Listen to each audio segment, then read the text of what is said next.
Hello friends, നമുക്കിന്നൊരു മാമ്പഴ പുളിശ്ശേരി ഉണ്ടാക്കിയാലോ. വളരെ എളുപ്പത്തിൽ നല്ല ടേസ്റ്റിൽ നല്ല കുറുകിയ ചാറോട് കൂടിയിട്ടുള്ളൊരു മാമ്പഴ പുളിശ്ശേരി ഉണ്ടാക്കിയാലോ. പൊതുവെ മാമ്പഴ പുളിശ്ശേരി എല്ലാവർക്കും നല്ല ഇഷ്ടമുള്ളൊരു കറിയാണല്ലോ. എരിവും പുളിയും മധുരവും ഒക്കെ ആയിട്ട് നല്ല ടേസ്റ്റുള്ളൊരു കറിയാണ്. നമുക്ക് ഉണ്ടാക്കിയാലോ. അപ്പോൾ ഞാനതിന് വേണ്ടി ഇവിടെ എടുത്തിട്ടുള്ളത് വീട്ടിൽ തന്നെ ഉണ്ടാക്കിയ മാങ്ങയാണ്. നല്ല കുറച്ച് വലിയൊരു മാങ്ങയാണ്. അപ്പോൾ നല്ല കഴുകി വൃത്തിയാക്കി തൊലിയൊക്കെ നന്നായിട്ട് പൊളിച്ചെടുക്കുക. ഞാൻ ചെത്തിയിട്ടല്ല, നന്നായി പൊളിച്ചിട്ടാണ് എടുത്തിട്ടുള്ളത്. അപ്പോൾ ഞാനിവിടെ ഒരു 5 മാങ്ങ എടുത്തിട്ടുണ്ട്. അപ്പോൾ നന്നായി കഴുകി വൃത്തിയാക്കിയിട്ട് നമുക്ക് തൊലി പൊളിച്ചെടുക്കാം. ഞാൻ ആദ്യമായിട്ടാണ് വീഡിയോക്ക് വോയിസ് ഓവർ കൊടുക്കുന്നത്. അപ്പോൾ ചെറിയ എന്തെങ്കിലും മിസ്റ്റേക്ക് ഉണ്ടെങ്കിൽ ക്ഷമിക്കുക. ആദ്യമായിട്ട് വോയിസ് ഓവർ കൊടുക്കുന്നതിൻ്റെ ചെറിയൊരു ബുദ്ധിമുട്ടുണ്ട്. അപ്പം എല്ലാവരും ക്ഷമിക്കുക. അപ്പോൾ നമുക്ക് മാങ്ങ നന്നായി തൊലിയൊക്കെ കളഞ്ഞെടുത്ത് ഇനി നമ്മളൊരു ചട്ടിയിലാണ് ഉണ്ടാക്കുന്നത്. അപ്പോൾ ഈ ചട്ടിയിൽ മാങ്ങയൊക്കെ നന്നായിട്ട് ഇട്ട് കൊടുക്കാം. മാങ്ങ നന്നായി വെച്ചതിന് ശേഷം കുറച്ച് കറിവേപ്പില ഇട്ട് കൊടുക്കാം. പിന്നെ 3 പച്ചമുളക് ഇട്ട് കൊടുക്കാം. 3 പച്ചമുളകാണ് ഞാൻ ഇട്ട് കൊടുക്കുന്നത്. പിന്നെ കുറച്ച് മുളക് പൊടി കൂടി ഇട്ട് കൊടുക്കുന്നുണ്ട്. പിന്നെ കുറച്ച് മധുരം കൂടെ വേണമല്ലോ. മാങ്ങയ്ക്ക് അത്യാവശ്യം മധുരം ഉണ്ട്, എന്നാലും കുറച്ചുകൂടെ മധുരം ഇട്ട് കൊടുക്കാം. അതിന് ഒരു കഷ്ണം ശർക്കര ഇട്ട് കൊടുക്കാം. പിന്നെ കുറച്ചൊരു 1/4 ടീസ്പൂൺ മഞ്ഞൾപ്പൊടി, ഒരു 1/2 ടീസ്പൂൺ അടുത്ത് മുളക് പൊടി ഇട്ട് കൊടുക്കാം. പിന്നെ ഉപ്പും കൂടെ ഇട്ടിട്ട് വെള്ളം ഒരുപാട് ഒഴിക്കണ്ട, കുറച്ച് കുറുകിയ കറിയാണല്ലോ നമ്മൾ വെക്കുന്നത്. അപ്പോൾ ആവശ്യത്തിന് വെള്ളം ഒഴിച്ചിട്ട് നന്നായിട്ട് ഇളക്കി നമുക്ക് വേവിക്കാൻ വെക്കാം. മാങ്ങ ഒന്ന് ചെറുതായിട്ട് കൈ കൊണ്ട് ഒന്ന് ഞെരടി കൊടുക്കുക. അപ്പോൾ അതിൻ്റെ ഇതൊക്കെ ഒന്നുകൂടെ നന്നായി പിടിക്കും. നന്നായി ഇളക്കിയിട്ട് നമുക്ക് മാങ്ങ വേവിക്കാൻ വെക്കാം. അടച്ച് വെച്ച് വേവിക്കാം.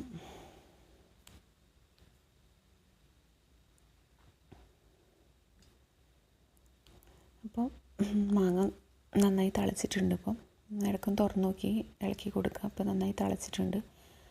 എല്ലാ ഭാഗവും നന്നായിട്ടൊന്ന് ഇളക്കി കൊടുക്കാം. വീണ്ടും നമുക്ക് എന്നിട്ട് അടച്ച് വെച്ച് തന്നെ വേവിക്കാം. മാങ്ങ ഇട്ടൊന്ന് വേവട്ടെ. അപ്പോൾ നമുക്ക് അതിൻ്റെ അരപ്പുണ്ടാക്കാം. അപ്പോൾ തേങ്ങ ചേർത്ത് കൊടുക്കാം. ഒരു അരമുറി തേങ്ങ ചേർത്ത് കൊടുക്കാം.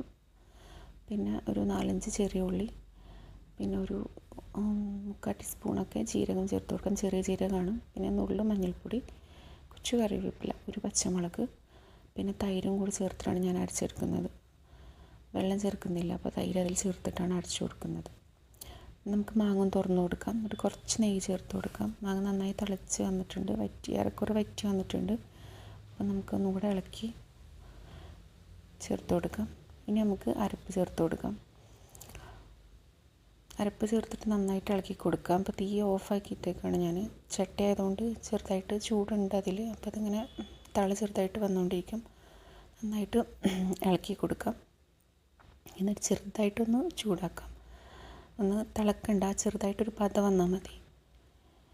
അപ്പോൾ ചട്ടി ആയതുകൊണ്ട് അധികം നേരം വെക്കാൻ പറ്റില്ല, കാരണം അതിന് ഓൾറെഡി ചൂടുണ്ടായിരിക്കും. അപ്പം നന്നായിട്ട് ഇളക്കി കൊടുത്തിട്ട് നമുക്ക് ഓഫാക്കാം. നമുക്കത് കടുക് പൊട്ടിക്കാം. ഞാൻ നെയ്യിലാണ് കടുക് പൊട്ടിക്കുന്നത്. അപ്പോൾ ഒരു ചെറിയ പാൻ വെച്ചിട്ട് അതിൽ നെയ്യ് ഒഴിച്ച് കൊടുക്കാം. നമുക്ക് കടുകും ഉലുവ ഇട്ട് കൊടുക്കും. കടുക് പൊട്ടിയതിന് ശേഷമാണ് ഞാൻ ഉലുവ ഇട്ട് കൊടുക്കുന്നത്.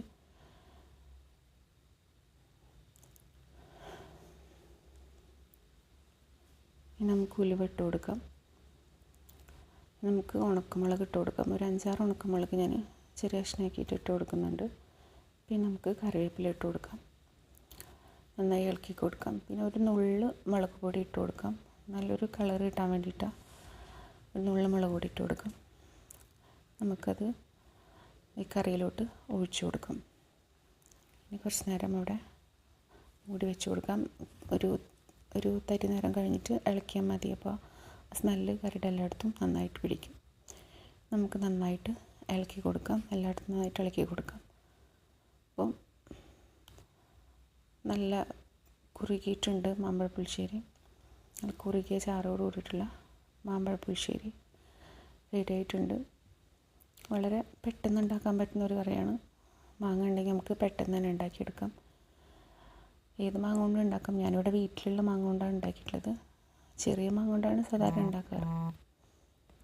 അപ്പോൾ നമ്മുടെ വളരെ ടേസ്റ്റുള്ള എളുപ്പത്തിലുള്ള മാമ്പഴ പുളിശ്ശേരി ഇവിടെ റെഡി ആയിട്ടുണ്ട്. അപ്പോൾ എല്ലാവരും ട്രൈ ചെയ്ത് നോക്കുക. ഇഷ്ടമായാൽ ചാനൽ സബ്സ്ക്രൈബ് ചെയ്യുക, സപ്പോർട്ട് ചെയ്യുക.